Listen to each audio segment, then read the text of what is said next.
And after the caves, a blank. 15,000 years go by, and then the story starts again in ancient Egypt.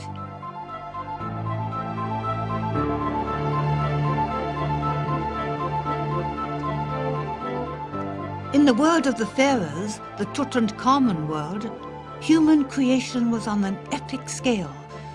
But though we know the names of the rulers, we know practically nothing about the architects, sculptors and painters. They were merely functional, as you can see from the name for both sculptor and painter, he who keeps alive. Essentially, the art of ancient Egypt springs from their intense belief in the afterlife.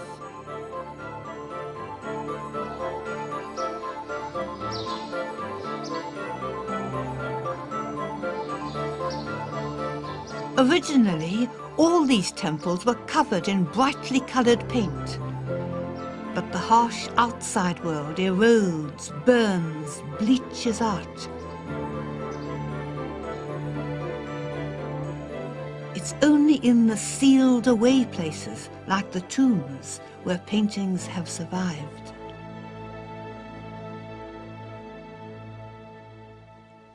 This is a painting we were never supposed to see. It was a purely private matter between Mimose, the governor of Thebes, and an artist whose name we'll never know, but whose skill would enable Mimose to do what he couldn't do himself, that is, have a highly successful afterlife. Because the Egyptians believed that what you had in the tomb went with you. It made all the difference between great success in the afterlife and miserable anonymity.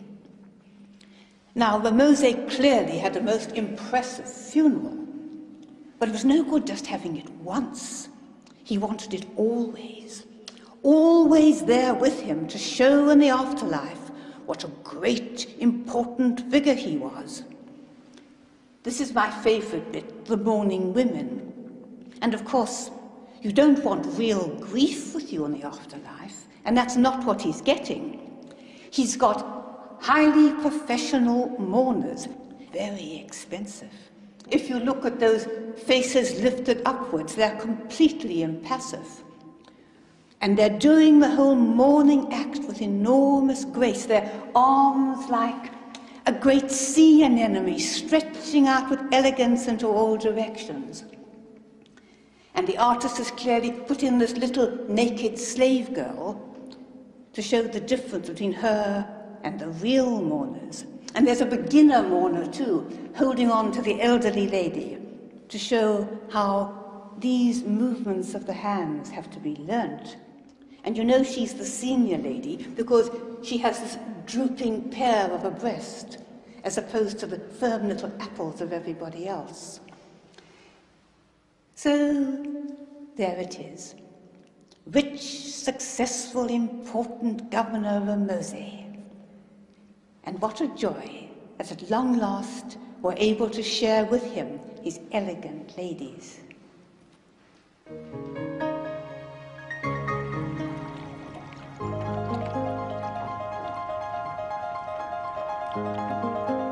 Whatever the subject, Egyptian tomb painting obeys the same rigid rules.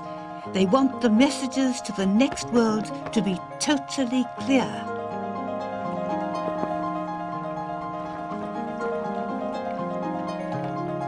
What one nobleman wanted was an eternity hunting on the Nile.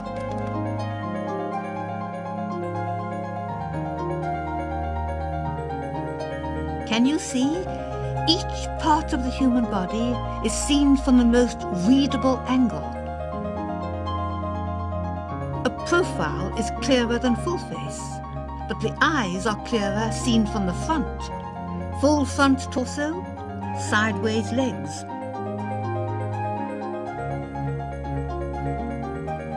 And it's Nibberman's too, so he's enormous, with a small wife and a tiny daughter. Then what energy in the hunting cat and the birds. The Egyptian artist felt free, plainly, to paint birds with enormous vitality. He hadn't got to make it as clear as he had with the human figure.